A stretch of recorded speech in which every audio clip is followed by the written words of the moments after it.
Bonjour Chantal. Bonjour. Je vis dans ce pays depuis 45 ans, plus de la moitié de ma vie. Un pays où j'ai vu les besoins. Et c'est ce qui m'a poussé à faire cette fondation. J'ai commencé comme professeur de français. Je suis toujours professeur de français. Quand le tourisme a commencé, il n'y avait pas de gens qui parlaient français pour montrer cette ville merveilleuse de Santo Domingo, une ville très culturelle. Donc j'ai commencé à m'improviser guide et j'ai fait un cours de guide touristique, ça m'a passionnée. Je suis devenue amoureuse de l'histoire dominicaine et j'ai été, on peut dire, une des pionnières du tourisme francophone en République dominicaine. Et quand je parle de francophone, ça n'a pas été français tout de suite, ça a été d'abord québécois. Alors j'ai travaillé pour le Québec pendant des années, tout en menant de front l'enseignement du français à l'Alliance et mon travail de représentante touristique et guide touristique, que je continue. Ayant vu les besoins qu'avait ce pays d'avoir des guides touristiques bien formés, eh bien j'ai voulu le faire pas seulement avec ceux de Saint-Domingue qui ont la possibilité d'étudier, mais avec ceux qui ne l'ont pas, à savoir ceux qui vivent dans les villages défavorisés autour de Guayacan. Avant Guayacan, il y a eu Boca Chica. Il y a eu Boca Chica justement parce que j'ai voulu avant tout, et c'est la raison pour laquelle j'ai voulu faire cette fondation, lutter contre la prostitution. Beaucoup de prostitution, des gamines de 12, 13, 14, 15 ans à Boca Chica. Il y en a toujours, il y en a moins, mais il y en a encore.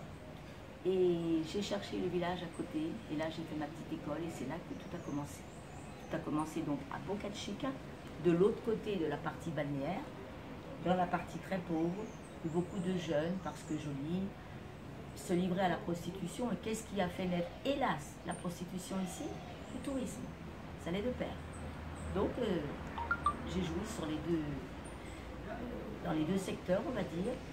Et de là, j'ai commencé à aller dans les villages les plus défavorisés. Il ne faut pas oublier que le pays qui a longtemps vécu grâce à la canne à sucre, maintenant, l'économie du pays repose entièrement sur le tourisme. Alors, dans ces villages où les gens travaillaient avec les plantations de canne à sucre, la canne à sucre n'existe pas et ces gens-là sont sans travail. Beaucoup de Dominicains, il faut le dire, d'origine haïtienne. Comprenant un peu le français? Non. Parlant créole seulement. Et ces gens-là cherchant du travail, et ça s'appelle le village El Sopo. J'ai commencé là. J'ai loué une petite maison, j'habite avec eux. Puis là, j'ai plus la santé, j'ai plus l'âge. J'ai laissé le Sopo pour m'installer ici et regrouper toutes les petites écoles. J'en ai oublié une, qui est de l'autre côté de Saint-Domingue, dans la région déjà plus montagneuse, très jolie, qui s'appelle Aïna, où travaillent les sculpteurs, qui travaillent le bois d'acajou, qui font de très jolies choses. Comme j'aime l'art, j'en suis tombée amoureuse, j'ai dit, pourquoi vous n'allez pas coopérer avec moi? Et vous enseignez aussi aux enfants. Alors ils enseignaient la sculpture, moi j'enseignais le français, le théâtre et l'histoire dominicaine qui continue à me passionner. Voilà. Ce que je fais régulièrement, c'est ce que j'appelle les ateliers de motivation. Ça, c'est génial. J'en fais 2 fois par an. C'est pas assez. Il en faudrait 4. Il faudrait chaque trimestre. Plein d'ateliers. En fonction de ce que les enfants aiment, on fait des ateliers, on voit vraiment les dispositions, les aptitudes qu'ils ont pour le faire. Et on les aide à développer leurs aptitudes grâce à des gens bénévoles, parmi mes propres étudiants de l'Alliance française. Prof, on va vous aider, je suis capable d'enseigner ci et ça. Alors ponctuellement, on a plein d'ateliers, de tout. On a eu bien sûr de grands ateliers grâce à une institution qui s'appelle Infotep, qui m'a envoyé des professeurs gratuits parce que ça leur convenait. Moi j'ai mis mes locaux à leur disposition, mais ça n'a été que du ponctuel.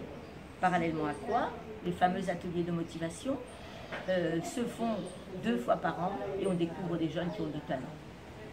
Il y a même des jeux qui stimulent un petit peu les ménages, les échecs, jeux d'échecs. Et on voit vraiment les aptitudes de ces jeunes, des cours de géographie, des cours d'histoire. Chacun met son nom sur une liste en disant ce à quoi il s'engage pour cette fameuse journée appelée les ateliers de motivation. Actuellement, il y a seulement histoire dominicaine, par le biais du théâtre, en montant des petites pièces de théâtre en français, histoire dominicaine, français, théâtre. Cindy, quels sont les cours que tu donnes? Littérature. Mathématiques. Oui, tiens, rapproche-toi, informatique. Et littérature, et mathématiques, histoire, et musique. Et Cindy, soutien scolaire, alphabétisation. Ça, c'est important.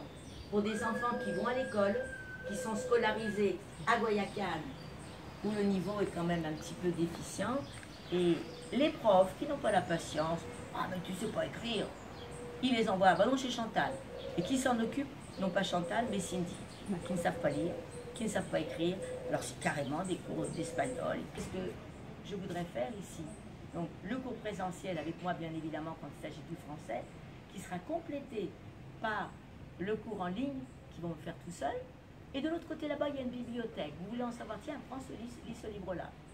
Voilà pourquoi le besoin urgent, et je remercie les gens qui ont de vieux ordinateurs de m'en envoyer, laptop, parce que c'est vraiment très utile.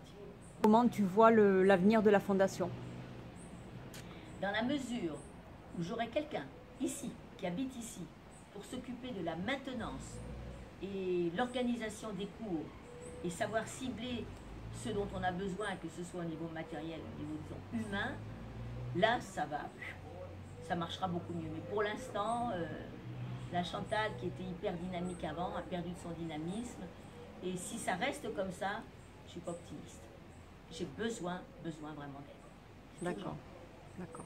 Toutes les activités qui sont ponctuellement organisées ici sont, si vous regardez sur Google, alors vous aurez plus d'informations et vous pourrez voir justement tout ce que les enfants ont fait dans les villages, les différents villages, entre autres des extraits de l'œuvre théâtrale, entre guillemets, sur l'histoire des Taïns, les indigènes. On a fait le costume, on a tout fait. Et là, je continue avec l'histoire de la colonisation. Et tout ça, vous le verrez sur le site internet des ateliers de Chantal. D'accord. Ou le nom, tout simplement, Chantal des Campos Navarre. Voilà. Ça marche. Merci. Je vous en prie.